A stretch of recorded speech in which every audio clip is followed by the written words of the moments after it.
చేసి నేను చెప్పాల్సిన వ్యక్తులు ఎవరంటే,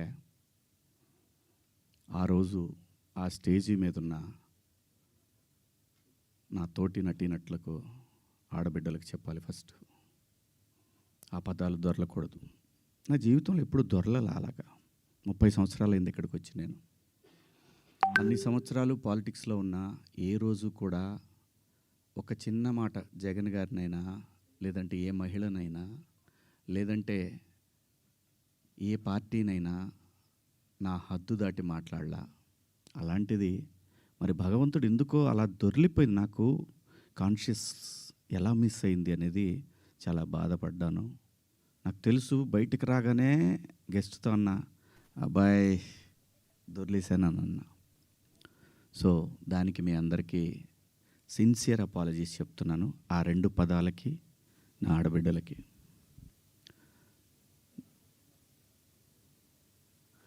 ఇక నేను ఇచ్చిన స్టేట్మెంట్కి మాత్రం కట్టుబడే ఉన్నాను. దాంట్లో ఎవరికి భయపడేదే లేదు. ఆ 2 పదాలు మాత్రం unparliamentary. From my soul I regret. అవి మాట్లాడటం తప్పు. Apologies very clear. ఇక మా దండోరా సినిమా గురించి మాట్లాడుతాను. దాని తర్వాత మీరు ఎవరు అడగాలనుకుని అడగచ్చు. ఎందుకంటే 2 రోజుల నుంచి దాదాపు 36 అవర్స్ అయింది నేను పడుకొని. 2 రోజుల నుంచి నేను ఈ ప్రమోషన్స్లో నేను పార్టిసిపేట్ చేయలేకపోయాను. ఓ ప్రొడ్యూసర్ నమ్మి మన మీద సినిమా ఇచ్చి ఖర్చు పెట్టాడు, రాలేకపోయాను. అంటే నాలోనే అంతర్మదనం, ఎందుకు ఇలా జరిగింది. అన్ని సంవత్సరాలు పాలిటిక్స్లో మాట్లాడినా ఎప్పుడు తప్పు మాట్లాడాను నేను, ఎందుకు ఇలా జరిగింది, ఏమైంది అని అనిపించింది. సో అందుకే రాలేకపోయాను. సో రేపు రిలీజ్ అవుతా ఉంది కాబట్టి ఖచ్చితంగా మాట్లాడాలి. ప్రొడ్యూసర్ గారితో చెప్పి, సార్ నేను సినిమా ప్రమోషన్కి వస్తానని చెప్పి ఈ ప్రెస్ మీట్ అంటే ఆయన అన్నారు, ఎందుకులేండి అనవసరంగా మళ్ళీ కాంట్రవర్సీ అవుతుంది.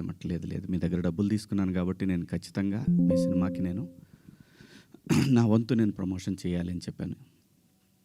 అలా రేపు 25వ తారీఖు క్రిస్మస్ నాడు రిలీజ్ అవుతుంది ప్రపంచవ్యాప్తంగా ఈ సినిమా.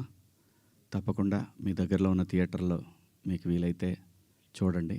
ఒక మంచి సినిమా, సమాజాన్ని పట్టి పీడిస్తున్న కాస్ట్ సిస్టమ్ మీద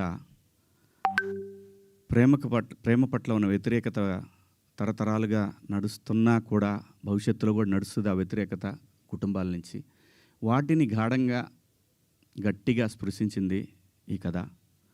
అలాగే అసమానతలు, ఈ మనుషులు ఉన్నంత వరకు ఉంటే ఈ అసమానతలు ఎన్నోసార్లు చెప్పే ఉంటారు, అయినా మనుషులు మారతారేమో అనే ఆశతోటి పని చేసుకుంటా పోవాలి, నెక్స్ట్ తరాలకి అందించి మనం వెళ్ళిపోవాలి. అలా చేసిన సినిమా ఇది. అలాంటి ఒక మంచి కథతో కొన్ని యథార్థ సంఘటనలతో బేస్ చేసిన సినిమా. ఈ సినిమాకి పనిచేసిన ఆర్టిస్టులు అందరూ కూడా చాలా గొప్పగా చేశారు, చెప్పాను మొన్న. అలాగే ఈ సినిమాకి పనిచేసిన మ్యూజిక్ డైరెక్టర్ కానివ్వండి, ఆర్ట్ డైరెక్టర్ కానివ్వండి, ప్రతి ఒక్కళ్ళు కూడా నేటివిటీని ఆ 1998,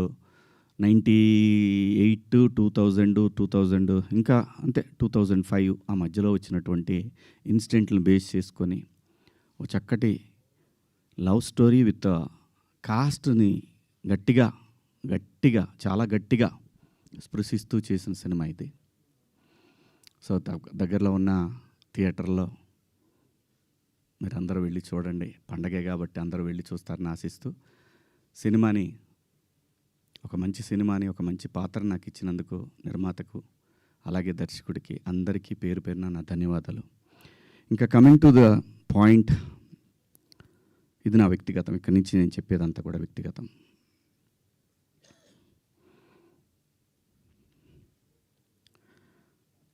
నాకన్నా ముందు చాలామంది గొప్ప గొప్ప జర్నలిస్టులు లైక్ గంగాధర్ శాస్త్రి గారు కానివ్వండి, తెలుగు జాతి మొత్తం వాళ్ళ మాటల్ని వింటూ సంస్కృతిని ముందుకు తీసుకెళ్లాలనే ఆరాటంతో పనిచేస్తున్నటువంటి చాగంటి కోటేశ్వరరావు గారు, అలాగే గరికపాటి గారి ప్రవచనాల్లో స్త్రీ పట్ల, స్త్రీకున్న ప్రాముఖ్యత, వీటన్నిటి గురించి వాళ్ళు మాట్లాడే సందర్భంలో చాలామంది చాలా మాట్లాడారు. మరీ ముఖ్యంగా సినిమా ఇండస్ట్రీ గురించి కూడా అలాంటివి చెయ్యొద్దు మీరు. అలా చేయటం వల్ల, అలా ఉండటం వల్ల, అలాంటి కట్టుబొట్టు వల్ల బయట సినిమాలో ఎలాగైనా చేసుకోండి మీరు. దానికి సెన్సార్ ఉంటది కాబట్టి మీరు పరిధులు దాటలేరు. బయటకొచ్చిన తర్వాత మీరు ఇబ్బందులకు గురవుతారనే విషయాన్ని పదే పదే ఎంతోమంది పెద్దవాళ్ళు, సంస్కృతి సంప్రదాయాల పట్ల అవగాహన ఉన్నవాళ్ళు జనరేషన్స్‌కి చెప్తూనే వచ్చారు. నేను అలా మాట్లాడటానికి ప్రధానమైన కారణం ఏంటంటే, లూలు మాల్‌లో నిధి అగర్వాల్ తను పడ్డ వేదన, తన కారులోకొచ్చిన తర్వాత తను ఎంబ్రాసింగ్‌గా ఎలా ఫీల్ అయిందో అది నా మైండ్‌లోంచి పోలేదు. వారం రోజులవుతున్నా నా మైండ్‌లోంచి పోలా. ఆ తర్వాత ఇమ్మీడియేట్‌గా సమంత గారి మీద. తెలుగు సినిమాలో నేను ఈ ఇండస్ట్రీకి వచ్చిన తర్వాత 90% ఆర్టిస్టులు, ఫీమేల్ ఆర్టిస్టులు ఎప్పుడు కూడా లైక్ రమ్యకృష్ణ గారు కానివ్వండి, జయసుధ గారు కానివ్వండి, విజయశాంతి గారు, వీళ్ళు కట్టుకున్న శారీస్ మీద, వీళ్ళు వేసుకున్న డ్రెస్సుల మీద షాపుల్లో అమ్మేసేవాళ్ళు అనమాట. నేను ఎవరిని ఈ డ్రెస్సులు వేసుకోండి, ఆ డ్రెస్సులు వేసుకోండి, మీరు కప్పేసుకోండి అని నేను చెప్పలేదండి. నేనెవరిని చెప్పడానికి? సమాజంలో ఏ రుగ్మత వచ్చినా కానీ సమాజం సినిమా వల్ల చెడిపోతుంది, మీరు వేసుకునే డ్రెస్సుల వల్ల చెడిపోతుంది, మీ సినిమా వల్లనే ఈ ప్రపంచం నాశనం అవుతుందనే మాటలు వింటూ ఉన్నాం కాబట్టి తరచు ఇక్కడే బతికి, ఇక్కడే నా కుటుంబాన్ని ముందుకు తీసుకెళ్తూ, నా పిల్లల్ని చదివించుకుంటూ, ఇక్కడొచ్చిన డబ్బులతో చదివించుకుంటూ, సినిమాని ఎవరు అనకూడదు అనే పంతాలో మనం ఎందుకు వాళ్ళకి అవకాశం ఇవ్వాలనేటటువంటి ఆలోచనతోటి నేను ఆ సందర్భంలో వచ్చిన మాటల్లో నాకు ఇప్పటికి కూడా నాకు నమ్మబుద్ధి కావట్లేదు. నేను ఆ 2 పదాలు నాకు ఎందుకు వచ్చినాయని. ఇందాక మన జర్నలిస్ట్ మిత్రులకి నేను నా ఫోన్లో ఉన్న మెసేజ్లు చూపించాను. ఏమని? ఫస్ట్ నేను అపాలజీ చెప్పింది నా భార్యకి. వెంకట గారు మీరు చూశారు కదా, ఎన్ని గంటలకండి? నైటు 1:30కి. 11:18 మా వాడికి నాకే ఎందుకో కొట్టింది, ఏది జారింది, క్షమాపణ చెప్దామని చెప్పి బాత్రూంలో, ఇంట్లో వాళ్ళందరూ బాధపడుతుంటే బాత్రూంలో షూట్ చేసి నేను మా వాడికి పంపించా. అది మీకు కూడా వినిపించాను వెంకట గారు, వేణు మీకు వినిపించాను. ఈ వీడియో కాదు, ఇప్పుడు చూస్తున్న వీడియో కాదు, అంతకుముందే ఆ వీడియో 11:18 ఉంది. నేను మా ప్రసాద్కి పంపించా, వేసేద్దాం అబ్బా ఎందుకని. అది అందరూ ఫ్లోలో వెళ్ళిపోయింది, పెద్దగా ఏమీ లేదు, ఎందుకు కెలుక్కోవటం అన్నారు.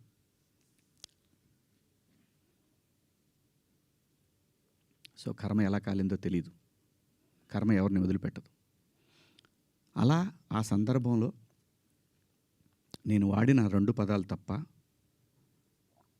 నేను గమనించానండి. నైటు 11 తర్వాత 12 తర్వాత మీరు చూసుకోండి, 12:01 తర్వాత కొన్ని ట్వీట్లు వెళ్తూ ఉన్నాయి. ఎవరికి ట్యాగ్ అవుతూ ఉన్నాయి? నాకు నిద్ర లేదు, పేర్లు కూడా గుర్తురాట్లా. స్త్రీల సమస్య మీద మాట్లాడుతూ ఉంటే మన రాహుల్ వైఫ్ చిన్మయి గారు ఆవిడకి వెళ్తూ ఉన్నాయి, ఆవిడకి ట్యాగ్ చేస్తూ ఉన్నారు. ఇక్కడి నుంచే మొత్తం ట్యాగ్ చేస్తూ ఉన్నారు. ఆ తర్వాత మన అనసూయ గారికి ట్యాగ్ చేస్తూ ఉన్నారు. ఎందుకు చేస్తున్నారు నాకు అర్థం కాలేదు. సర్లే ఏదో పాపం ఆవిడ మాట్లాడుతూనే ఉంటుంది ప్రతిసారి కూడా, తప్పేం లేదు. నా తరఫు నుంచి 2 పదాలు దొరికినాయి కాబట్టి ఐ హ్యావ్ టు బేర్. ఏదైనా బేర్ చేయాల్సిందే. మనం దాన్ని ఓట్రిచ్చి కొట్టినా దానివల్ల ఏం ప్రయోజనం లేదు. ఎందుకంటే తప్పు నా వైపు ఉంది కాబట్టి నేను సర్దుకొని వెళ్ళాలి, తప్పదు. క్షమాపణలు చెప్పాను, ఇంకా చెప్తాను కూడా. ఆ 2 పదాలకి నేను ఎప్పుడు సెట్ అవుతానో నాకు తెలియదు, నా మైండ్ ఎప్పటికి సెట్ అవుతుందో తెలియదు. అటువంటి పరిస్థితిలో ఉన్నా. నా భార్య అయితే అసలు నువ్వు ఇలాంటి స్టేటస్లో ఉంది. ఎందుకంటే ఎవరికైనా ఫ్యామిలీయే ముఖ్యం. తను రేపొద్దున వాళ్ళ బంధువుల్లో ఇదేంటి ఇలా మాట్లాడాడు శివాజీ అంటే తను ఎంబ్రాసింగ్గా ఫీల్ అవుతుంది కదా. నా పిల్లలు వాడి ఫ్రెండ్స్ ఇదేంట్రా మీ నాన్న ఇలా మాట్లాడు, విచ్ ఈజ్ హర్టింగ్. నా ఇంటెన్షన్ బ్యాడ్ లేదు. ఇంకొకటి, 30 సంవత్సరాల నుంచి నేను ఇక్కడ ఉంటున్నాను, ఏ రోజు నా దగ్గర నుంచి తప్పు జరగలేదు. ఆవేశంగా ఒక లెటర్ మాకు వెళ్ళిపోయింది, వెళ్ళిన తర్వాత వాళ్ళు డిస్కస్ చేయొచ్చు. ఏమని? కాదండి ఒకసారి శివాజీతోటి మాట్లాడి ఆయనతోనే పెట్టిద్దాం ఒక అపాలజీ లెటర్ అని వాళ్ళు చెప్పొచ్చు. ఇవేవి జరగల. ఎవరికాళ్ళు ఆవేశంగా government of Andhra Pradesh, government of Telangana, CC to CP, CC to women మహిళా commission, CC to PM, CC to international affairs. Why? ఒక్క మాట నన్ను అన్న ఏందన్న ఇట్లా మాట్లాడు. సారీ అమ్మ, నాకెవరు ఫోన్ చేయలేదు. ఒక సుప్రియ గారు సాయంత్రం ఫోన్ చేస్తే, అయ్యో శివాజీ గారు ఏంటి, సారీ అమ్మా నేను పొరపాటున 2 పదాలు దొరికినాయి. అవునండి, ఐఎమ్ కంప్లీట్లీ రిగ్రెటింగ్గానే ఉందమ్మా, నాకు ఐఎమ్ వెరీ సారీ. నాకు ఇప్పటికి కూడా అర్థంగా నేను ఎలా మాట్లాడాను ఆ 2 పదాలు అసలు.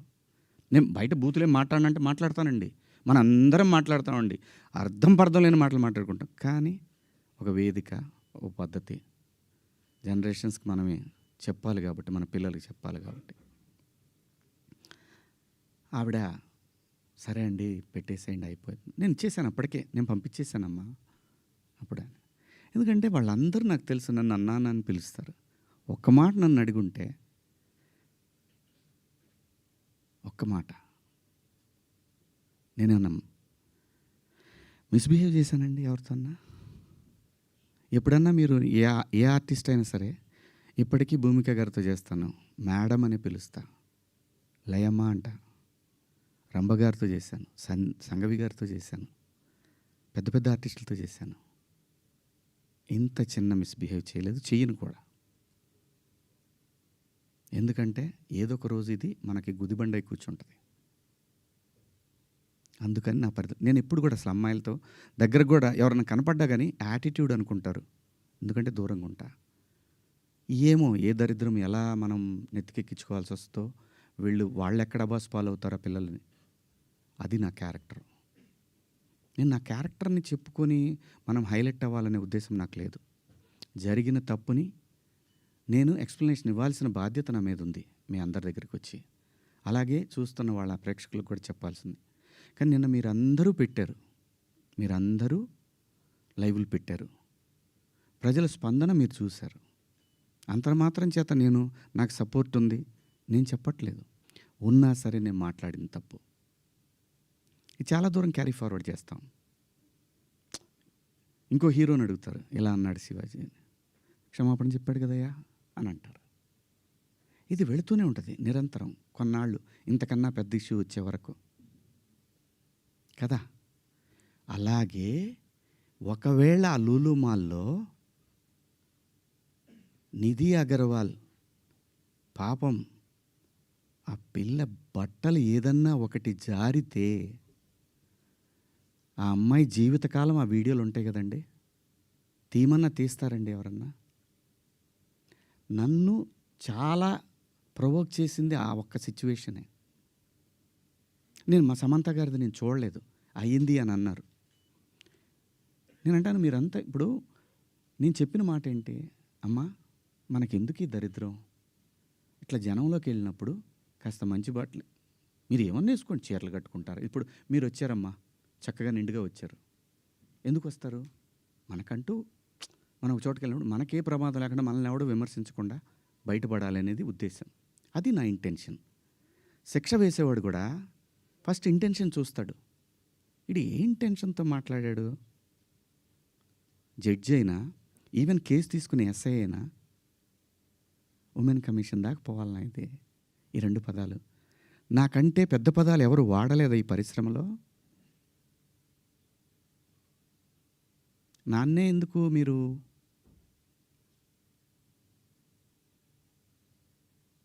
ఎందుకు నేనేం చేశాను? అమరావతి రైతులు ఆడవాళ్ళ మీద బూటు కాలేసి తొక్కినప్పుడు నేను మాట్లాడా, నేను నిలబడ్డా, ఎన్నో సందర్భాల్లో నిలబడ్డా. జంజీ కోసం ఫైట్ చేశాను నేను. రాబోయే తరాలైరా ఇవన్నీ, మీరు తినేస్తారంటరా అని అడిగాను నాయకుల్ని.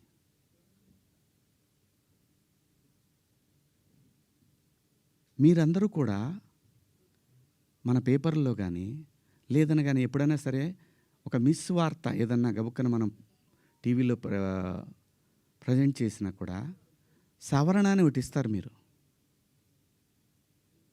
మనుషులు మనం సమర్థించుకోవట్లా, పొరపాటు జరిగింది అని చెప్తున్నాను నేను. దానికి మీరందరికన్నా కూడా ఎంత ఇది ఉందో కానీ నేను ఎప్పటికి సెట్ అవుతానో నాకు తెలీదు. నా ఆవేదన అంతా ఆ చిన్మయ్య గారి దగ్గర నుంచి అలా అలా అలా అలా అలా అలా వెళ్ళి ఉమెన్ కమిషన్కి వెళ్ళిపోయి వాళ్ళు నాకు మెసేజ్ పెట్టి నువ్వు 27వ తారీఖు మా దగ్గర అటెండ్ కావాలి అని. అమ్మ నేను ఆల్రెడీ క్షమాపణ చెప్పాను, వన్స్ మేము రిలీజ్ చేసిన తర్వాత రావాలి. వెళ్తా, చట్టాన్ని గౌరవించాలి, ఖచ్చితంగా వెళ్తా. వెళ్ళి ఒక అపాలజీ లెటర్ ఇస్తా, నాకేం ప్రాబ్లం లేదు, నేనేం సిగ్గుపడను. నేను తప్పు చేసినప్పుడు క్షమాపణ చెప్పడంలో తప్పేముంది? ఏమీ తప్పులేదు. ఇష్టం వచ్చినట్టు మాట్లాడుకుంటున్నారు. ఒక బార్కి వెళ్తే డ్రెస్ కోడ్ ఉంటుందండి, ఒక పబ్కి వెళ్తే డ్రెస్ కోడ్ ఉంటుంది. షూ లేకుండా లోపలికి రానీడు. కొన్ని పబ్బుల్లో అయితే గర్ల్ ఫ్రెండ్ లేకుండా రానీడు. నేనేమన్నాను? మనిషి ఆదిమానవుడు కోతి నుంచి మనిషిగా రూపాంతరం చెందిన తర్వాత ఇంగితం ఎక్కడ స్టార్ట్ అయిందంటే ఈ శరీర భాగాలు కనపడటం కరెక్ట్ కాదే, ఏదోటి కట్టుకోవాలే అనే జ్ఞానం అమ్మకు వచ్చిందో నాన్నకు వచ్చిందో తెలీదు, వచ్చింది. అలా అలా బట్టలు తయారు చేసుకునే లెవెల్కి వచ్చి బట్టలు కప్పుకోవటం, బట్టలు వేసుకోవటం దాకా వచ్చింది. మంచివి వేసుకోమంటాం తప్ప అండి? కాదు, ఇదేం సిస్టము, ఆ సిస్టమ్కే పోతామన్నోళ్ళు పోవచ్చు, ఎవరూ తప్పేం లేదు. ఎవరిష్టాలు వాళ్ళై. ఇక్కడ నాకు కాన్స్టిట్యూషన్లోని సెక్షన్స్ గురించి చెప్తా. ఈ సెక్షన్ ప్రకారం మహిళల్ని అని చెప్పి టిఎఫ్ఐ ఉమెన్ వింగ్ పెట్టారు. చట్టం నాకు తెలుసు, కాన్స్టిట్యూషన్ చదువుకున్నాను. భారత రాజ్యాంగము హక్కులతో పాటు బాధ్యతలు కూడా ఇచ్చింది. న్యాయమూర్తి దగ్గర ఒక కేసు వెళ్ళినప్పుడు దాని తాలూకా ఇంటెన్షన్ చూస్తాడు. Provoking also crime.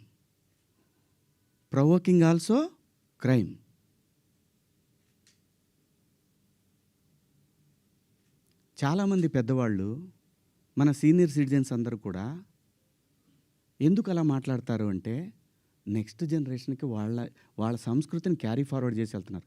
వేసుకుంటారా వేసుకోరా మీ ఇష్టం అమ్మ, నేనెవరిని చెప్పటాకి. అలా పోయినప్పుడు ఆ పిల్ల ఇబ్బంది పడితే అది చూసి తట్టుకోలేక మాట్లాడానే తప్ప ఎవరే బట్టలు వేసుకుంటే నాకేంటండి. పోనీ మీరు ఎవరన్నా ఆ పిల్లకి అండగా నిలబడ్డారమ్మా? ఒక్కళ్ళన్నా నిలబడ్డారండి? ఇది తప్పు, ఇంతమంది ఒక ఆడపిల్ల మీద దాడి చేయటం అని మాట్లాడారా? ఆ బిడ్డ కోసమే నేను మాట్లాడాను. రేపొద్దున మన తెలుగు యాంకర్లు కానీ, మన ఆర్టిస్టులు కానీ చక్కగా బట్టలు వేసుకొని వస్తారు. మన సుమా గారు కానీ, ఝాన్సీ గారు కానీ, ఉదయభాను గారు కానీ, పిల్లలు కానీ, కొత్త పిల్లలు కొంచెం యంగ్ బ్యాచ్లో కొంచెం అందంగా గ్లామర్గా కనపడాలని వేసుకుంటుంటారు.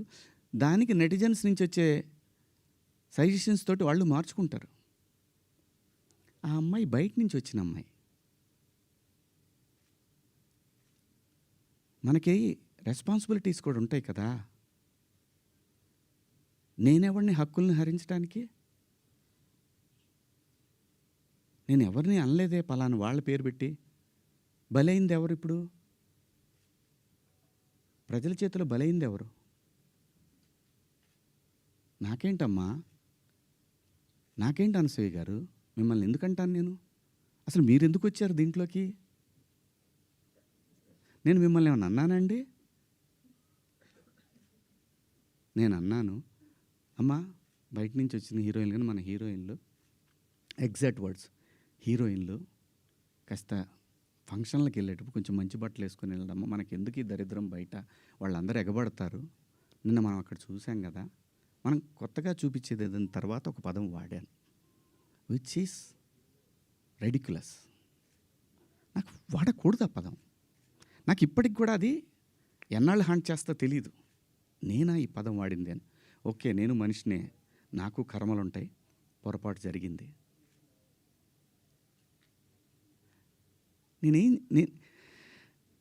నా బాధ అంతా ఏంటంటే, నా వైఫ్ నా పిల్లలతోటి కరెక్ట్గా మాట్లాడలేకపోతున్నాను నేను. అది నా మిస్. వాళ్ళు నన్ను కన్సోల్ చేస్తున్నారు, వెళ్ళండి అని అంటున్నారు. అంటే ఎవరికో అయిందని కాదు, శివాజీ ఇలా మాట్లాడ్డే అని ఆ వైఫ్ని ఎవరన్నా అడుగుతారేమో అనే బాధ తప్ప నేను దేనికి భయపడేవాడిని కాదండి. తప్పు చేసినప్పుడు క్షమాపణ చెప్పడానికి కూడా ఒక క్షణం కూడా మనలో మనం కూర్చొని ఒక మాట అడిగితే సింపుల్గా, అమ్మ నన్ను క్షమించండి, నా వల్ల ఈ 2 పదాలు దొరికినాయి అని చెప్పేదానికి దాన్ని చాలా దూరం సాగదీశారు. పర్వాలేదండి, మేము పట్టడానికి ఉన్నాం, పడతాం. సమాజంలో ఎప్పుడైనా సరే ఇలా జరిగినప్పుడు నేను మాట్లాడతానండి, నేను ఖచ్చితంగా మాట్లాడతానండి. నేను ఏ తండ్రి వదిలేస్తారండి పిల్లల్ని? ఇంకొక పదం, ఒకప్పుడు ఒక జర్నలిస్ట్ మేడం గారు స్వేచ్ఛ మగాడిచ్చాడా అనే అంటే ఇదే డివిజన్ తీసుకురావటానికి.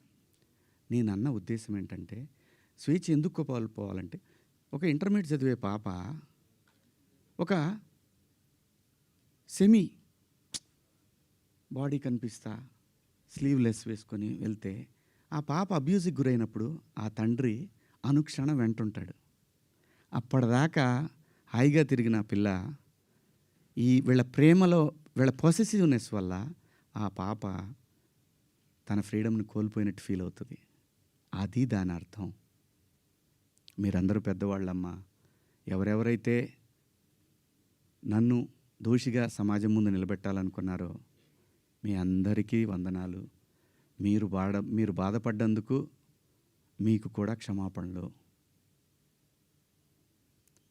ఇది శివాజీ ఎందుకు, ఇంకా ఇంతకుముందు చాలా జరిగినాయి కదా,